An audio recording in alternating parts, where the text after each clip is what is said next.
Pan Am, a grand old airline that's about to become little more than a memory of its glory days. It has sold now its most valuable assets to Delta. Pan Am's routes to exotic locations and some closer to home as well. NBC's Stephen Frazier. Once the proudest symbol of aviation success, Pan Am is now all but liquidated. At Los Angeles International, flight attendants saluted their company. I have nothing but gratitude for Pan Am. They hired me from Finland 22 years ago. I have had fabulous time with Pan Am. I wouldn't have traded this job for anything in the world, in spite of all the tough times.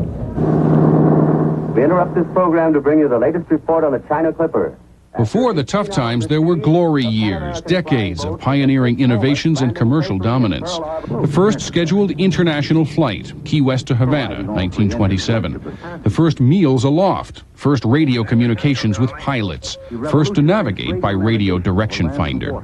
Charles Lindbergh mapped routes and tried out inventions, and Pan Am's association with the world's most famous aviator added to its mystique.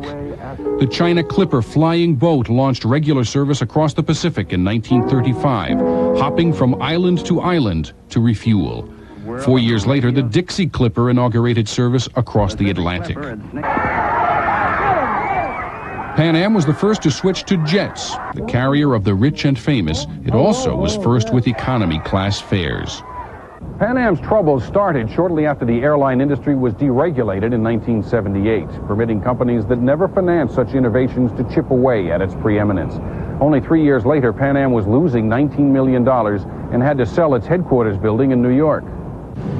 Not even a hugely profitable shuttle service linking Washington, New York, and Boston could offset its losses. And the terrorist bombing of a Clipper jet over Scotland reversed a comeback in 1988. Today, an industry analyst said the airline's fight for life was choked off by management mistakes and the recession. Having lived through these last 10, 12 years and watching Pan Am waste away, it's like putting down a sick horse at this point. It's kind of a relief to see it go away. Pan Am flew shuttles to the moon in Stanley Kubrick's film 2001, A Space Odyssey, a future as grand as its past. Both died today. Stephen Frazier, NBC News, New York. That's nightly news for this Friday night. I'm Tom Brokaw, and I'm off to London for the Economic Summit and President Bush's meeting with Mikhail Gorbachev. Garrick Utley will begin our coverage from there tomorrow night.